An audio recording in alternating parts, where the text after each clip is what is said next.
자, 친구들 반갑습니다. 김재현 준사입니다. 한 주 동안 마스크 잘 끼고 손 잘 씻고 있었나요?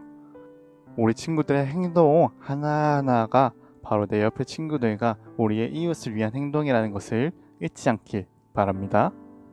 오늘도 이렇게 온라인 가정 예배로 예배를 드리게 되었습니다.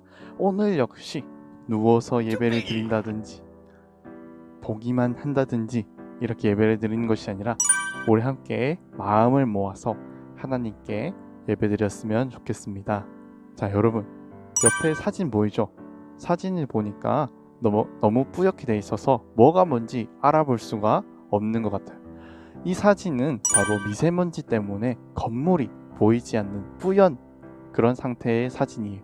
이 미세먼지는 사실 너무너무 작기 때문에 우리 눈에 보이지 않아요. 하지만 이 너무 작은 먼지가 우리가 숨을 쉴 때 우리 몸 안에 들어와서 조금씩 쌓여서 많이 쌓이게 되면은 우리의 건강에 문제가 생기게 돼요. 그렇기 때문에 환경부에서는 미세먼지 농도가 얼만큼 되냐를 숫자로 나타내서 0에서 30이면 좋음, 31에서 80은 보통, 81에서 150은 나쁨, 151 이상은 매우 나쁨으로 이렇게 기준을 정해놓고 나누어 놨어요. 그런데 우리가 삶을 살아갈 때도 이러한 기준이 필요합니다. 왜 기준이 필요하냐 하면은 이 기준이 있어야지 어떤 행동이 좋은 행동이고 어떤 행동이 나쁜 행동인지를 알 수 있기 때문입니다. 오늘 우리들의 기준은 무엇인지, 예수님을 믿는 우리들의 기준은 어떤 기준이어야 되는지 오늘 말씀을 통해서 알아가 보도록 하겠습니다. 오늘 말씀은 신명기 4장 1절에서 2절입니다. 이스라엘아, 이제 내가 너희에게 가르치는 규례와 법도를 듣고 준행하라. 그리하면 너희가 살 것이요 너희 조상의 하나님 여호와께서 너희에게 주시는 땅에 들어가서 그것을 얻게 되리라. 내가 너희에게 명령하는 말을 너희는 가감하지 말고 내가 너희에게 내리는 너희의 하나님 여호와의 명령을 지키라. 아멘. 자, 우리 친구들, 저번 주 말씀 혹시 기억나나요?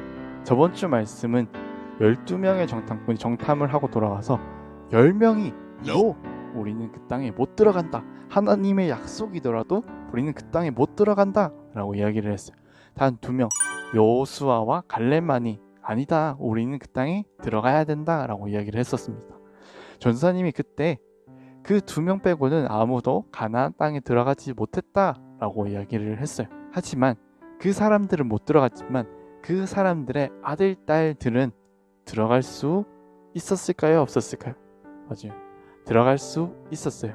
이 아들, 딸들도 수가 많아서 여전히 이스라엘 백성들의 수는 많았어요. 이 새로운 이스라엘 백성들은 드디어 하나님께서 약속해 주신 가나안 땅 바로 앞 모압이라는 땅까지 도착을 했어요. 그곳에서 하나님께서는 모세를 통해서 이 이스라엘 백성들에게 한 번 더 말씀을 전해라 라고 알려주세요. 왜냐하니까 이 새로운 이스라엘 백성들은 하나님을 직접 만난 적도 없고 모세를 통해서 말씀을 듣거나 특별한 경험을 한 것도 아니었기 때문이에요. 그래서 하나님께서는 이 모세를 통해서 다시 한번 이스라엘 백성들에게 삶의 목적이 무엇인지, 내가 너희에게 어떤 약속을 해줬는지 알려줘라, 기준을 알려줘라 라고 이야기를 했어요.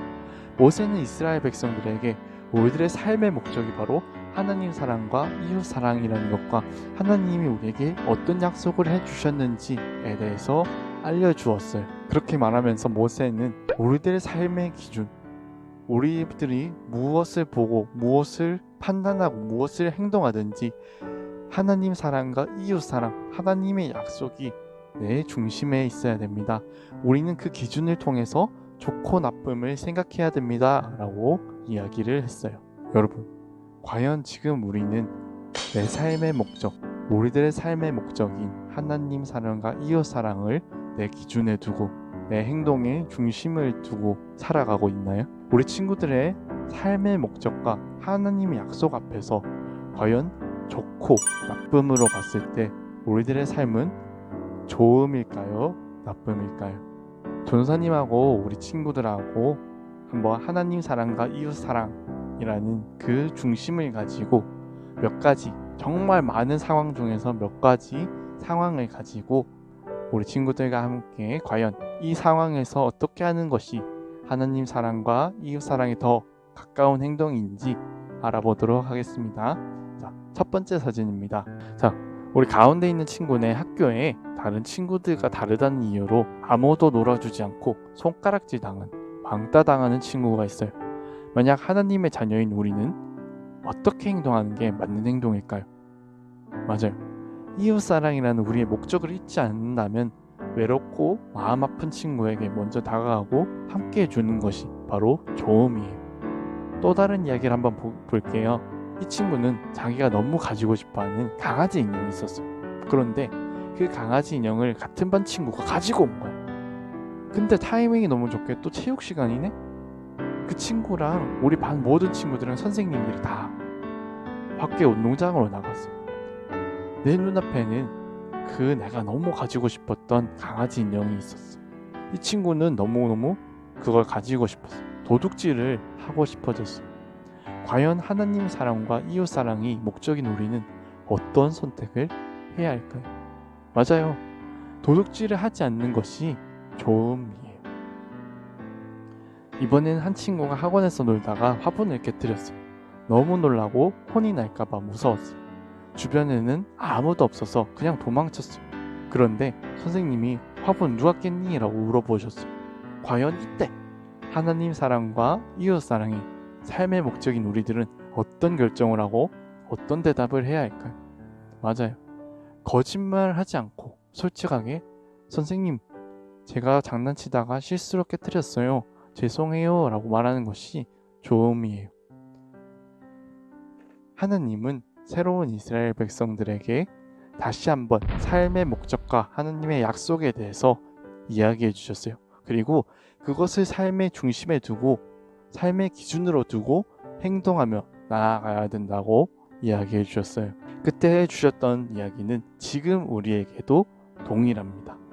여전히 우리들의 삶의 목적은 하나님 사랑과 이웃 사랑이고 여전히 우리에게 하나님께서는 약속하고 계신 것들이 있습니다. 우리는 우리들의 삶의 기준, 판단의 기준을 하나님 사랑과 이웃 사랑으로 굳건하게 두고 확실하게 두고 살아가야 됩니다. 왕따를 당하는 친구가 있으면은 같이 그 친구를 왕따시키거나 혹은 왕따 당하는 친구들을 봤지만 모른 척 넘어가거나 하는 것이 아니라 하나님을 믿는 사람답게 먼저 그 친구에게 손을 내밀어 줄 수 있어야 됩니다. 우리는 그 친구를 사랑해야 합니다. 특별히 지금은 코로나19로 인해서 너무 아프고 너무 힘든 시간을 보내고 있습니다. 지금 이 시기에는 우리 친구들이, 전도사님이, 우리 모두가 마스크를 잘 하는 것이, 손을 잘 씻는 것이 내 옆에 친구들과 우리 가족과 내 이웃을 위하는 일입니다. 당연히 하나님을 믿고 이웃 사랑을 해야 되는 우리가 당연히 해야 되는 일입니다.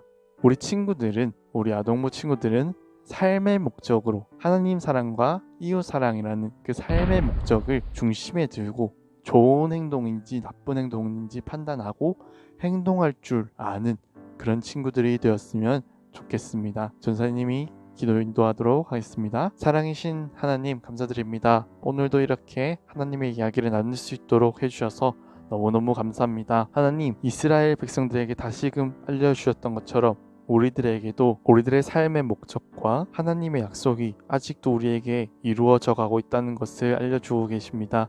우리들이 그것을 잊지 않고 나의 행동의 기준에, 나의 판단의 기준에 삶의 목적이 있다는 것을 잊지 않도록 도와주세요.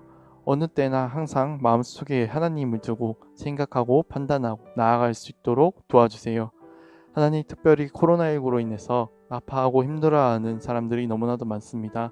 하나님, 그 사람들 찾아가셔서 위로해 주시고 함께 해주세요. 하나님, 우리들도 우리가 할 수 있는 그것들을 통해서 우리들의 이웃을 섬길 수 있도록, 그들과 함께 할 수 있도록 도와주세요.